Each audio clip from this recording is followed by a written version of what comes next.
नमस्कार, KP news 24/7 में आपका स्वागत है। मैं हूं आयुषी विजयवर्गीय आपके साथ। आइए सबसे पहले देखते हैं हेडलाइंस।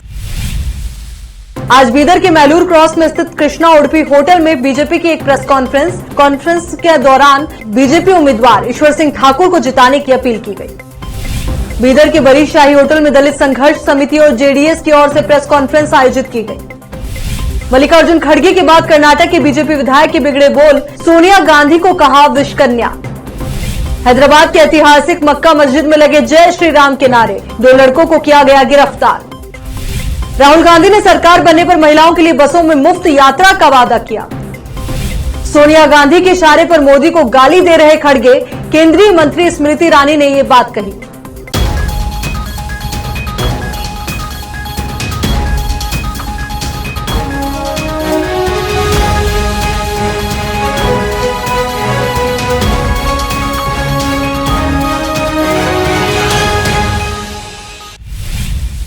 अब देखते हैं समाचार विस्तार से। आज बीदर के मैलूर क्रॉस में स्थित कृष्णा उडुपी होटल में बीजेपी की एक प्रेस कॉन्फ्रेंस आयोजित की गई, जिसमें बीजेपी के द्वारा बीजी षटकार सोमशेखर पाटिल, डॉक्टर बसवराज पाटिल अष्टुरे की उपस्थिति नजर आई। इस अवसर पर बीजी षटकार ने मीडिया से बात करते हुए कहा कि इस बार बीजेपी ने ईश्वर सिंह ठाकुर को बीदर नॉर्थ से टिकट दिया है। बिना भेदभाव के जात पात को देखे बिना बीजेपी ने उन्हें उम्मीदवार बनाया है, इसलिए ईश्वर सिंह ठाकुर का हम समर्थन कर रहे हैं। बीदर की जनता से भी षटकार ने अपील की है कि इस बार बीजेपी को सपोर्ट करें और ईश्वर सिंह ठाकुर को भारी बहुमत से जिताएं। उन्होंने ये भी कहा कि इस बार बीदर में कमल खिलेगा, ईश्वर सिंह ठाकुर की जीत पक्की है। इस अवसर पर केपी न्यूज के संवाददाता असलम खान ने षटकार से कई सवाल पूछे, जिसका षटकार ने उत्तर दिया। केपी न्यूज के संवाददाता असलम खान और कैमरामैन कृष्णा का कवरेज। बीदर असेंबली इलेक्शन के लिए भारतीय जनता पक्ष के ईश्वर सिंह ठाकुर,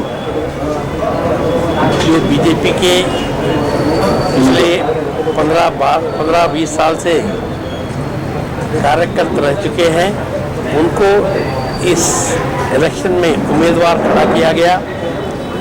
उनका समर्थन में ये प्रेस कॉन्फ्रेंस किया जा रहा है। सभी समाज के लोगों से हम अपील करते हैं कि ये जो ईश्वर सिंह ठाकुर जो अभ्यर्थी है, वो आम आदमी के लिए कभी भी आपको मिलने वाला है एंड कभी भी सार्वजनिक काम में अपना आप को शामिल कर लिए वाला है। इसलिए और भारतीय जनता पार्टी जो आज के तारीख में राष्ट्र में और स्टेट में अच्छी तरह से काम कर रहे हैं। पिछले 70 साल से हम देखते आ रहे हैं, कांग्रेस पार्टी कभी भी एक कास्ट डिपेंड होके पॉलिटिक्स कर रहा है, वो भारतीय जनता पार्टी कभी नहीं किया। तो इसलिए भारत देश में हर कास्ट के लोग रहते हैं, समझे। इसको सबको लेके चलने के लिए भारतीय जनता पार्टी काम कर रहा है। देश का हर नागरिक का अभिवृद्धि के लिए वो काम कर रहे हैं। इसलिए नेशनल पार्टी के हिसाब से स्टेट में और सेंट्रल में अब जो काम हो रहे हैं वैसे ही काम होता है। इसके लिए मोदी को और बोम्मई को सपोर्ट करने के लिए हम भारतीय जनता पार्टी के अभ्यर्थी को, बट पार्टी के पास भी बहुत सारे पैरामीटर्स होते हैं। एक ही कास्ट के लोगों को सब सीट नहीं दे सकते। अभी आपके सामने ही है सब कुछ। बस कल्याण में हमको दी, ये सब हमको बोलने को नहीं आता, बट हम कास्ट फैक्टर को यहाँ अच्छा लास्ट टाइम 2 दफा दिए थे ना, दूसरों को भी जान देना चाहिए ना। इसलिए हमको नहीं मिला बोल के हम पार्टी छोड़ते हैं, हम अगेंस्ट करते हैं। ये पार्टी का नियतदार काम करने वालों के लिए अच्छा नहीं है। हम पैदा हुए जब से बीजेपी है, इसके लिए बीजेपी के लिए पूछ रहे हैं। इनके लिए टिकट पूछा था, अरे हम समाज के लोग आए हैं, हमको भी चांस दो, नहीं दिया गया।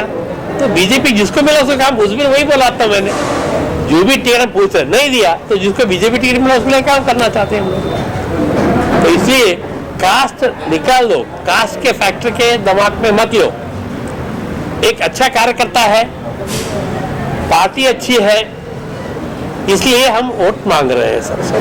सर लोग ये कह रहे हैं, कुछ पॉलिटिकल लीडर्स भी ये कह रहे हैं कि जो ईश्वर सिंह ठाकुर जो एक डम्मी कैंडिडेट है, बीजेपी ने उनको टिकट दिया और 10,000 वोट के रास नहीं। गलत, गलत। एक नेशनल पार्टी एंड जो बीदर के बरीद शाही होटल में दलित संघर्ष समिति और जेडीएस की ओर से प्रेस कॉन्फ्रेंस आयोजित की गई, जिसमें डीएसएस के राज्य संचालक व जेडीएस मारुति बोद्धे ने मीडिया से बात करते हुए बीदर के पूर्व विधायक रहीम खान पर आरोप लगाते हुए कहा कि रहीम खान ने बीदर के विकास के लिए कोई कार्य नहीं किया है। CAN और C जैसे प्रदर्शन के दौरान भी वो जनता के साथ नहीं रहे और दूसरे क्षेत्रों की तरह बीदर में भी हाईटेक अम्बेडकर भवन बनाने में भी नाकाम रहे और ऐसे अन्य मुद्दों पर भी रहीम खान नाकाम साबित हुए। ಪ್ರೆಸ್ ಮೀಡಿಯಾ ಮತ್ತು ಎಲೆಕ್ಟ್ರಾನಿಕ್ ಮೀಡಿಯಾ ಸ್ನೇಹಿತರಿಗೆ ಸ್ವಾಗತಿಸ್ತಾ ಇಂದಿನ ದಿವಸ ಪತ್ರಿಕಾಗೋಷ್ಠಿ ಕರೆದಿದ್ದ ಉದ್ದೇಶ ಏನಂದ್ರೆ 2023ನೇ ಸಾರ್ವತ್ರಿಕ ಚುನಾವಣೆ ನಮ್ಮ ಮುಂದೆ ಬಂದಿದೆ. ಡಾಕ್ಟರ್ ಬಾಬಾ ಸಾಹೇಬ್ ಅಂಬೇಡ್ಕರ್ ಅವರು ಕಂಡಂಥ ಪ್ರಜಾಪ್ರಭುತ್ವದ ಕನಸು, ಪ್ರಜಾಪ್ರಭುತ್ವ ನಿರ್ಮಾಣ ಆಗಬೇಕಂದ್ರೆ ಪ್ರಜೆಗಳಿಂದ ಪ್ರಭುಗಳನ್ನು ಆಯ್ಕೆ ಮಾಡಬೇಕು. ಆ ಪ್ರಭುಗಳು ಈ ಪ್ರಜೆಗಳ ಹಿತ ಕಾಪಾಡಬೇಕು. ಈ ರೀತಿ ಆಗಬಾರ್ದು. ಒಂದು ಆಗಿಂದು ನಾವು ಆಗಿಂದಕ್ಕೆ ಬಂತೇವೆ. ಒಂದು 12 ಲಕ್ಷ ರೂಪಾಯಿದಾಗ ಚಿದ್ರಿದಾಗ ಅಂಬೇಡ್ಕರ್ ಭವನ ನಿರ್ಮಾಣ ಆಗ್ಯದ. ಅದೇ ಅಲ್ಲಿ ನಾನು ಕುಣಿಗೇರಿಗೆ ಶಂಶಾನ್ ಭೂಮಿಗೆ ಕಂಪೌಂಡ್ ಕಟ್ಟಿ ಅಂತ ಕಂಪೌಂಡ್ ಬರಲಿ ಮತ್ತು ನೋಡೋಮಿ 2 ಥರ ಕಂಪೌಂಡ್ ಕಟ್ಟಿ ಅದು ಬಿಟ್ಕೊಟ್ಟು ಹೊಂಟಾಗ್ಯಾರ. ಅದು ದುಡ್ಡು ಎತ್ತು ಹೋಯ್ತು ಯಾರು ಇಂಥವು ಏಸ್ ಬೇಕು ಯಾವ ಊರಿಗೆ ನಾನು ರೆಡಿ ಇದ್ದೀನಿ ಬರ್ಲಾಕ. ಒಂದು 3-4 ಮಾಡಿದಾರೆ, ಎಲ್ಲ ಅನ್ಕಂಪ್ಲೀಟ್. ಲ್ಯಾಂಡ್ ಆರ್ಮಿ ಕೊಟ್ಟಿದ್ದಾರೆ, ಎಲ್ಲ ಅನ್ಕಂಪ್ಲೀಟ್ ಇದೆ. ಅದು ಇಂಥವು ಎಲ್ಲ ಕೆಲಸ ಮಾಡಿ 13 ವರ್ಷ MLA ಆಗಿ ನಾವು ಒಂದು 13 ಸಮಾಧಾನ ಆಗಬಾರ್ದ. ಇದು ಎಂಥದ್ದು? ಅವನ ಬಜೆಟ್ ಎತ್ತು ಹೋಯ್ತು ಅವ್ರದ್ದು. ಇದು ನಗರ ಉತ್ಥಾನ ಬಜೆಟ್ದಾಗ ಇವು 3 ಆಗ್ಯಾವ. ನಗರದ ತನಕ ಇವ್ರು ಚೇರ್ಮ್ಯಾನ್ ಅಲ್ಲ, ಇವರೆಲ್ಲರ ಮುಂದೆ ಹೇಳ್ತಾರೆ ನಾನೇ ಅದಕ್ಕೆ ಅಧ್ಯಕ್ಷ ಇದೆ ಅಂತ. ಅಧ್ಯಕ್ಷ ಇಲ್ಲಿ ಇರು, ಅದು DC ಅಧ್ಯಕ್ಷ ಇದೆ, ನಗರಸಭೆ ಅದಕ್ಕೆ. ಅದು ನಗರದಾಗೆ ಆಗಬೇಕು. ಅದು ನಗರದಾಗ ಬೇಕಂದ್ರೆ ಹಿಂದಿದ್ದಂಥವ್ರು ಬಲಭೀಮ್ ಕಾಂಬಳೆ ಅವರು, ಆವಾಗ ಇವು 3 ಮಹಾದೇವ್ ಸಾಬ್ರು ಇದ್ದಾಗ 16-17 ಅವರಿದ್ದು ಅವ್ರು ಮಾಡಿದ್ರು. ಇವ್ರು ಏನು ಮಾಡಿದ್ರು? ಆಯ್ತು ಮಾಡಿದ್ರು. 3 ಫೇಸ್ ಬಂದವು. 1 ಫೇಸ್, 2 ಫೇಸ್, 3 ಫೇಸ್. ಮತ್ತು 2-3 ಫೇಸ್ನಾಗ ಎಲ್ಲಾಗಬೇಕು? ಓಟಿನ ಮೌಲ್ಯತೆ, ಓಟಿನ ಅಧಿಕಾರ, ಸಂವಿಧಾನದಲ್ಲಿ ಡಾಕ್ಟರ್ ಬಾಬಾ ಸಾಹೇಬ್ ಅಂಬೇಡ್ಕರ್ ಕೊಟ್ಟಂಥ ನಮ್ಮ ಮೌಲ್ಯತೆಯನ್ನು, ಪ್ರಜಾಪ್ರಭುತ್ವ ಹಕ್ಕಿನ ಈ ಪ್ರಜಾಪ್ರಭುತ್ವದಲ್ಲಿ ಸರ್ವರಿಗೂ ಸಮಬಾಳು, ಸರ್ವರಿಗೂ ಸಮಪಾಲು ಅಂತಕ್ಕಂಥ ಸಂದೇಶದ ಜೊತೆಗೆ ನಾವೇನು ಓಟಿನ ಮೌಲ್ಯತೆ ಬಗ್ಗೆ ಮಾತಾಡಿ ಈಗಾಗಲೇ 23 ಸಾರ್ವತ್ರಿಕ ಚುನಾವಣೆ ಏನು ಬಂದಿದೆ, ನಾವು ಭಾಳಷ್ಟು ನಿರ್ಣಾಯಕವಾದಂಥ ನಿರ್ಣಯವನ್ನು ಕೈಗೊಳ್ಳಬೇಕಾಗ್ತದೆ. ಯಾಕಂದರೆ ನಮ್ಮ ಓಟು ಭಾಳ ಪ್ರಾಮುಖ್ಯತೆ ಪಡ್ತದೆ. ವಿಶೇಷವಾಗಿ ಚಳವಳಿ ಹೋರಾಟಗಾರರು ಅಂದರೆ ನಮ್ಮ ಸಂದೇಶ ಭಾಳ ವೈಚಾರಿಕ ವಿಚಾರದಿಂದ ಸಾರಬೇಕಾಗ್ತದೆ. ಈಗಾಗಲೇ ಹಿರಿಯರು ಹೇಳ್ದಂಗೆ ನಾವು ಹಾಸ್ಮಿ ಸಾಹೇಬ್ರಿಗೆ ಹಿಡ್ಕೊಂಡು ಇಲ್ಲಿನ ತನಕ ಯಾರಿಗೆ ನಾವು ಬೆಂಬಲಿಸ್ತಾ ಬಂದಿದ್ದೀವೋ ಅವ್ರುಗಳನ್ನು ಗೆಲ್ತಾ ಬಂದಿದ್ದಾರೆ. ಗೆಲ್ಕೋತ ಬಂದು ನಮ್ಮ ಕೆಲಸಗಳಿಗೆ ಯಾರಿಗೆ ಪ್ರಶ್ನೆ ಮಾಡಿದೆವು ಅವರು ಇನ್ನೂ ಕೂಡ ಉತ್ತರ ಕೊಡ್ತಾ ಇಲ್ಲ. ಡಾಕ್ಟರ್ ಬಾಬಾ ಸಾಹೇಬ್ ಅಂಬೇಡ್ಕರ್ ಓಟಿನ ಹಕ್ಕು ಕೊಟ್ಟಿದ್ದು ಅದರ ಸಲುವಾಗಲ್ಲ, ಒಂದು ಪ್ರಜಾಪ್ರಭುತ್ವ ಹಿತಗೋಸ್ಕರ ನಾವು ಅವರಿಗೇನು ಗೆಲ್ಲಿಸಿ ಕಳಿಸ್ತೀವಿ ಅಂದರೆ ನಮ್ಮ ಆಸೆಗಳನ್ನು.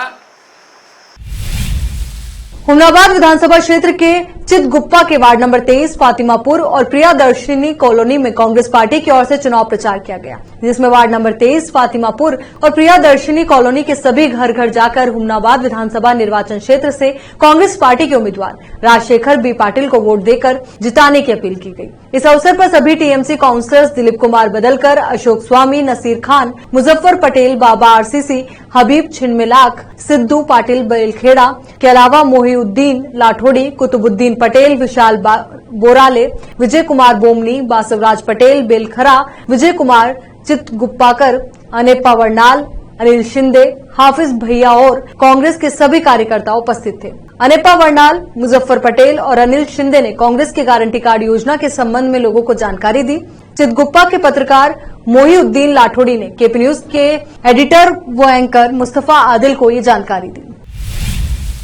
भाजपा सरकार की कुप्रबंधन से तंग आकर भालके के लोकप्रिय विधायक ईश्वर खांडरे हल्कापुर, चलकापुर, वड्डी गांव के युवाओं व वरिष्ठ नेताओं द्वारा किए गए विकास कार्यों की सराहना करते हुए आज से 40 से अधिक भाजपा नेताओं ने भाजपा छोड़ और ईश्वर खंडरे के नेतृत्व में कांग्रेस पार्टी में शामिल हो गए। इस अवसर पर लोकप्रिय विधायक ईश्वर खंडरे ने सभी पार्टी कार्यकर्ताओं और पार्टी में शामिल हुए लोगों से कहा कि कांग्रेस पार्टी को सत्ता में लाने के लिए उन्हें क्षेत्र में और अधिक मेहनत करनी चाहिए। भालकी से केपी न्यूज के संवाददाता शमुएल की रिपोर्ट। कर्नाटक विधानसभा चुनाव प्रचार में जहरीली बयानबाजी का दौर तेज हो चला है। गुरुवार को कांग्रेस अध्यक्ष मल्लिकार्जुन खड़गे ने पीएम मोदी को जहरीले सांप जैसा कहा था, जिसका सियासी बवंडर शुरू हुआ। बाद में विरोध बढ़ने पर खड़गे ने अपने बयान पर सफाई देते हुए कहा कि उन्होंने पीएम मोदी के लिए नहीं बल्कि बीजेपी के विचारधारा के लिए कहा था। खड़गे के इस आपत्तिजनक बयान पर मचा घमासान अभी थमा ही नहीं था कि भाजपा के एक विधायक ने यूपीए चेयरपर्सन और कांग्रेस की पूर्व अध्यक्षा सोनिया गांधी को विष कन्या कह दिया। कर्नाटक के भाजपा विधायक बासनगौड़ा पाटिल यत्नाल ने सोनिया गांधी को विष कन्या कहा। उनका ये संबोधन खड़गे द्वारा पीएम मोदी को जहरीला सांप कहे जाने का जवाब कहा जा रहा है। कर्नाटक के भाजपा विधायक बासनगौड़ा पाटिल यत्नाल ने कोप्पल में आयोजित एक जनसभा में सोनिया गांधी को विष कन्या कहा। जनसभा को संबोधित करते हुए बासनगौड़ा पाटिल यत्नाल ने कहा कि आज पूरी दुनिया पीएम मोदी को मान रही है। एक समय अमेरिका में उन्हें वीजा देने से मना कर दिया था, लेकिन अब वही अमेरिका मोदी के लिए रेड कारपेट बिछाता है। ಪ್ರಧಾನಮಂತ್ರಿ ಮೋದಿಯವ್ರನ್ನ ಇಡೀ ಜಗತ್ತು ಒಪ್ಕೊಂಡದ್ದು. ಅಮೆರಿಕ ಒಂದು ಕಾಲದಲ್ಲಿ ವೀಸಾ ಕೊಟ್ಟಿರಲಿಲ್ಲ. ಇವತ್ತು ನಮ್ಮ ಪ್ರಧಾನಮಂತ್ರಿಗಳನ್ನ ಕೆಂಪು ಹಾಸಿಗೆ ನಿಮ್ಮ ಪಾರ್ಟಿ ನೀವೇನು ಯಾರ ಮ್ಯಾಗ ಕುಣಿಲಕತ್ತಿರಲ್ಲ. ಸೋನಿಯಾ ಗಾಂಧಿ ಏನು ವಿಷಕನ್ನೇ ನಂಗಾದ್ರೆ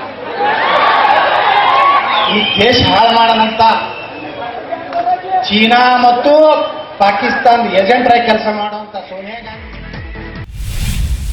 यहाँ रुकेंगे एक छोटे से ब्रेक के लिए, जल्द हाजिर होंगे कुछ और खबरों के साथ।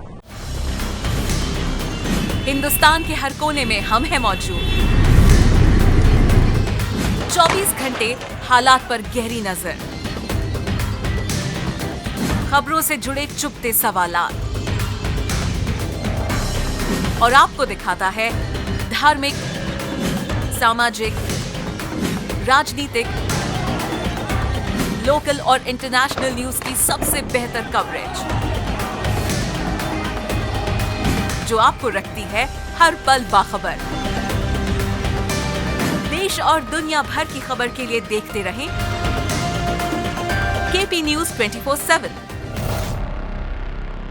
नूर एजुकेशन ट्रस्ट बीदर की ओर से चलाए जाने वाला Noor MEd and BEd college Bidar, recognized by NCTE Delhi and affiliated to Gulbarga University, Gulbarga.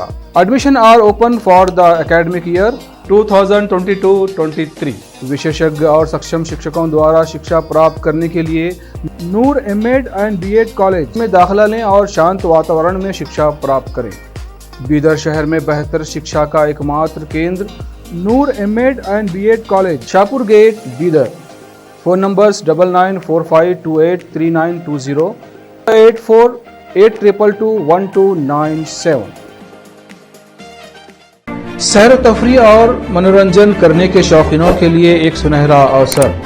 शहर बीदर में पहली बार आ गया आपके दिलों को लुभाने वाला और भरपूर आनंद देने और मनोरंजन करने वाला fun and fair Disneyland exhibition. Bidar के गुम्पा रोड पर 20 मार्च से जारी है और अप्रैल के पूरे महीने ये एग्जीबिशन रहेगी। हर दिन शाम 5 बजे से रात 10 बजे तक घूमिए। इस एग्जीबिशन में विभिन्न प्रकार के आकर्षक चीजें देखने को मिलेंगी और साथ में है रोबोटिक एनिमल शो। इसके अलावा break dance, long tower, dragon train, octopus, merry go round, water boating के अलावा कई हॉरर शो। महिलाओं के लिए चूड़ियों, चप्पलों और ज्वेलरी के अलावा शॉपिंग की दुकानें उपलब्ध हैं। इसके अलावा खाने पीने की चीजों के शॉप्स भी उपलब्ध हैं। बच्चे, बड़े, बुजुर्ग, महिलाएं और पुरुष सभी इस एग्जीबिशन का आनंद उठा सकते हैं। जल्दी कीजिए और इस सुनहरी मौके से लाभ उठाइए। आइए और देखिए fun and fair Disneyland exhibition, साथ में रोबोटिक एनिमल शो। इस शानदार एग्जीबिशन में यहाँ की चीजों को देखने और आनंद लेने के लिए आप अपने पूरे परिवार और अपने नन्हे मुन्नों के साथ चले आइए। Address Gumpa road, beside Big Bazaar, opposite BVB College, Bidar. Karnataka में एक चुनावी रैली के दौरान कांग्रेस अध्यक्ष मल्लिकार्जुन खड़गे ने पीएम नरेंद्र मोदी के बारे में कहा था कि वो एक जहरीला सांप है, जिसके एक दिन बाद बीजेपी नेताओं ने कांग्रेस नेता की खूब आलोचना की थी और उनसे एक कथन को लेकर माफी मांगने को भी कहा था। हालांकि बाद में कांग्रेस नेता ने अपनी टिप्पणी को वापस ले लिया। बीजेपी के वरिष्ठ नेता बीएस येदियुरप्पा ने खड़गे की ओर से की गई टिप्पणी पर प्रतिक्रिया दी है, जिसमें पूर्व सीएम ने कहा, मैंने कभी उम्मीद नहीं की थी कि कांग्रेस अध्यक्ष इस तरह का बयान देंगे, उन्हें इसके लिए माफी मांगनी चाहिए। लोग इसे नहीं भूलेंगे। कांग्रेस प्रमुख खड़गे ने गुरुवार 27 अप्रैल को कालाबुरागी में जनसभा के दौरान पीएम मोदी पर यह कहते हुए हमला किया कि वो एक जहरीला सांप है। उन्होंने कहा, गलती मत करो, मोदी जहरीले सांप की तरह है। यदि आप सोचने लगे कि जहरीला है या नहीं और आप इसे चाटते हैं तो आप मर चुके हैं। यदि आप उस जहर को चाटेंगे तो आप हमेशा के लिए सो जाएंगे। हैदराबाद की ऐतिहासिक मक्का मस्जिद में कथित तौर पर जय श्री राम के नारे लगाने वाले 2 लड़कों को पकड़कर पुलिस को सौंप दिया गया। ये पहली बार ही है कि इस तरह की घटना मस्जिद के परिसर में हुई है, जो शहर के सबसे बड़े ऐतिहासिक मुस्लिम इबादत गाहों में से एक है। खबरों के अनुसार अमूल और स्मिथ, जो महाराष्ट्र और कर्नाटक के बताए जा रहे हैं, अपने एक अन्य साथी के साथ मक्का मस्जिद आए थे। मस्जिद के परिसर में प्रवेश करने के बाद उन्होंने जय श्री राम के नारे लगाए। इसकी सूचना मिलते ही मक्का मस्जिद में मौजूद सुरक्षा कर्मियों ने उन्हें तुरंत पकड़ लिया और हुसैनी आलम पुलिस को सौंप दिया गया। ये भी कहा जा रहा है कि उनके फोन का रिंगटोन जय श्री राम का था। उन्होंने नारे नहीं लगाए थे। पुलिस पूरे मामले की जांच पड़ताल में जुटी हुई है। प्रधानमंत्री नरेंद्र मोदी शनिवार और रविवार को कर्नाटक के 2 दिवसीय दौरे पर रहेंगे। इस दौरान वो 6 जनसभाओं को संबोधित करेंगे और 2 जगहों पर रोड शो करेंगे। मोदी के यात्रा कार्यक्रम के अनुसार वो शनिवार सुबह दिल्ली से विशेष विमान से बीदर हवाई अड्डे के लिए उड़ान भरेंगे, जहां से वो हेलीकॉप्टर से बीदर जिले के हुमनाबाद जाएंगे और सुबह 11 बजे एक जनसभा को संबोधित करेंगे। इसके बाद वो विजयपुरा के लिए उड़ान भरेंगे, जहां वो दोपहर 1 बजे एक जनसभा को संबोधित करेंगे। इस जनसभा को संबोधित करने के बाद वो बेलगावी जिले के कुडाची जाएंगे, जहां वो दोपहर करीब 1:45 बजे लोगों को संबोधित करेंगे। बाद में मोदी बेंगलुरु उत्तर में रोड शो करने के लिए शाम को बेंगलुरु के लिए उड़ान भरेंगे। बेंगलुरु में रात्रि विश्राम के बाद वो रविवार सुबह राजभवन से कोल्लार के लिए रवाना होंगे, जहां वो सुबह 11:30 बजे एक जनसभा को संबोधित करेंगे। इसके बाद प्रधानमंत्री कोल्लार से रामनगर जिले के चन्नापटना के लिए रवाना होंगे और दोपहर 1:30 बजे एक जनसभा को संबोधित करेंगे। इसके बाद मोदी हासन जिले के बेलूर जाएंगे, जहां वो दोपहर 3:45 पर लोगों को संबोधित करेंगे। प्रधानमंत्री का अगला गंतव्य उसी शाम मैसूर में होगा, जहां वो एक रोड शो करेंगे। कार्यक्रम के बाद वो विशेष विमान से मैसूर से दिल्ली के लिए उड़ान भरेंगे। फरवरी के बाद से मोदी का इस साल कर्नाटक का 9वां दौरा है, जहां 10 मई को 224 सीटों पर विधानसभा चुनाव होने हैं। चुनाव के नतीजे 13 मई को आएंगे। कांग्रेस नेता राहुल गांधी ने गुरुवार को कर्नाटक में 10 मई को होने वाले विधानसभा चुनाव के बाद अपनी पार्टी के सत्ता में आने पर सार्वजनिक बसों में महिलाओं के लिए मुफ्त यात्रा की घोषणा की। उन्होंने यहां एक बड़ी सभा को संबोधित करते हुए कहा कि कांग्रेस द्वारा घोषित 5वीं गारंटी योजना है और पार्टी के सत्ता में आने के बाद पहली कैबिनेट बैठक में उन सभी को पूरा किया जाएगा। राहुल गांधी ने कहा कि प्रधानमंत्री नरेंद्र मोदी ने कहा था कि हमारी गारंटी योजनाओं को लागू नहीं किया जाएगा। मैं स्पष्ट कर दूं कि कांग्रेस पूर्ण बहुमत के साथ कर्नाटक की सत्ता में वापसी करेगी। हम सभी 5 योजनाओं को लागू करेंगे। क्या आप उन्हें लागू करने के लिए तैयार हैं? कांग्रेस ने पहले राज्य में घर की प्रत्येक महिला मुखिया को गृह लक्ष्मी योजना के तहत 2000 रुपए हर माह नकद सहायता देने की घोषणा की थी। यहाँ रुक रहे एक और छोटे से ब्रेक के लिए फौरन लौटेंगे कुछ और खबरों के साथ। हिंदुस्तान के हर कोने में हम हैं मौजूद। 24 घंटे हालात पर गहरी नजर, खबरों से जुड़े चुपते सवालात और आपको दिखाता है धार्मिक, सामाजिक, राजनीतिक, लोकल और इंटरनेशनल न्यूज की सबसे बेहतर कवरेज, जो आपको रखती है हर पल बाखबर। देश और दुनिया भर की खबर के लिए देखते रहें KP news 24/7। Noor education trust Bidar की ओर से चलाए जाने वाला Noor MEd and BEd college Bidar, recognized by NCTE Delhi and affiliated to Gulbarga University, Gulbarga. Admission are open for the academic year 2022-23. विशेषज्ञ और सक्षम शिक्षकों द्वारा शिक्षा प्राप्त करने के लिए नूर एमएड एंड बीएड कॉलेज में दाखिला लें और शांत वातावरण में शिक्षा प्राप्त करें। बीदर शहर में बेहतर शिक्षा का एकमात्र केंद्र Noor MEd and BEd college, Shahpur gate, Bidar. Phone numbers 9945283920 8482221297। सैर तफरी और मनोरंजन करने के शौकीनों के लिए एक सुनहरा अवसर।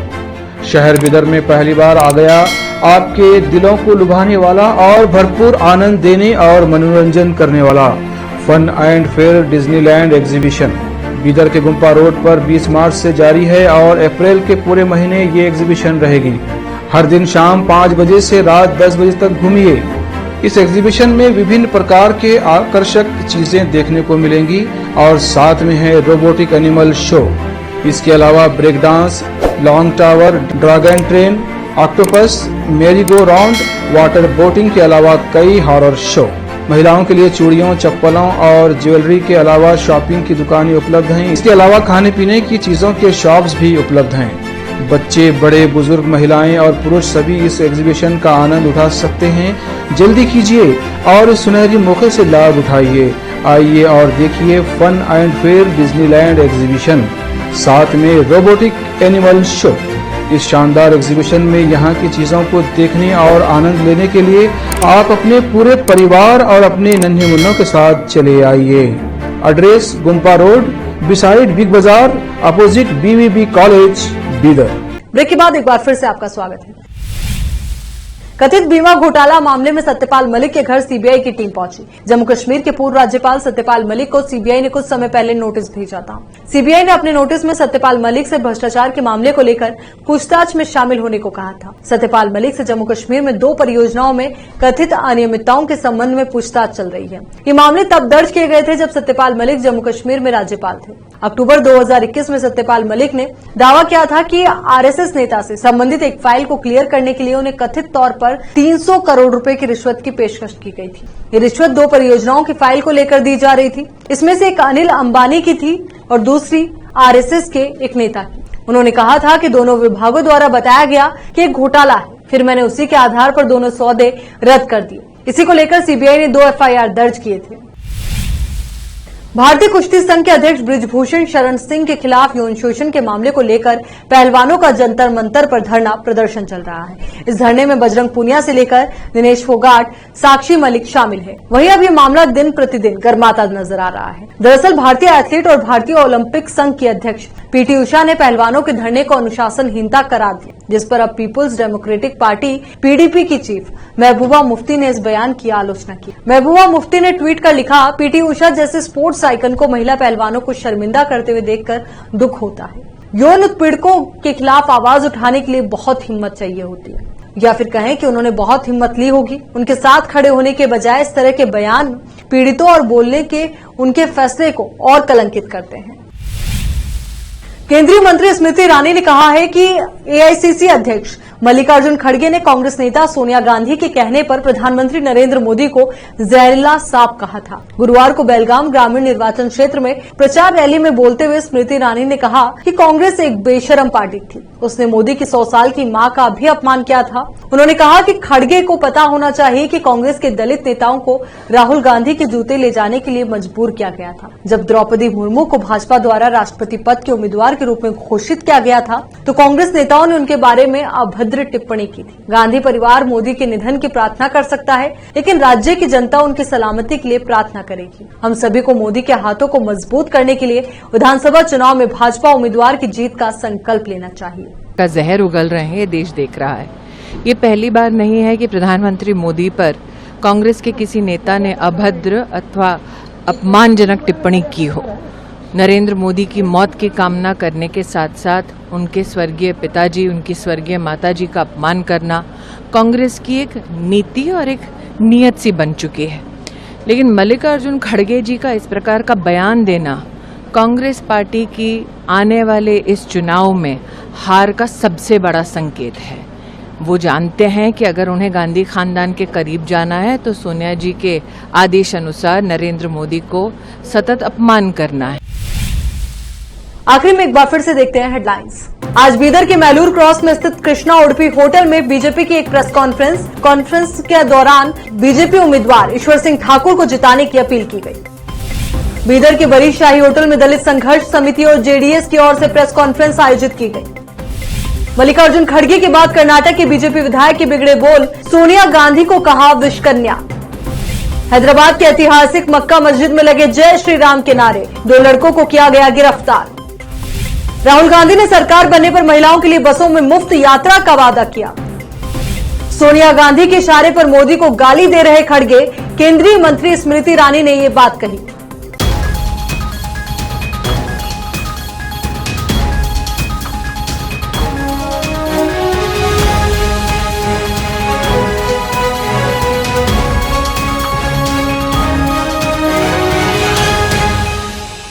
केपी न्यूज के इस बुलेटिन में फिलहाल के लिए इतना ही। देश और प्रदेश के तमाम खबरों के लिए आप देखते रहिए केपी न्यूज 24/7। धन्यवाद।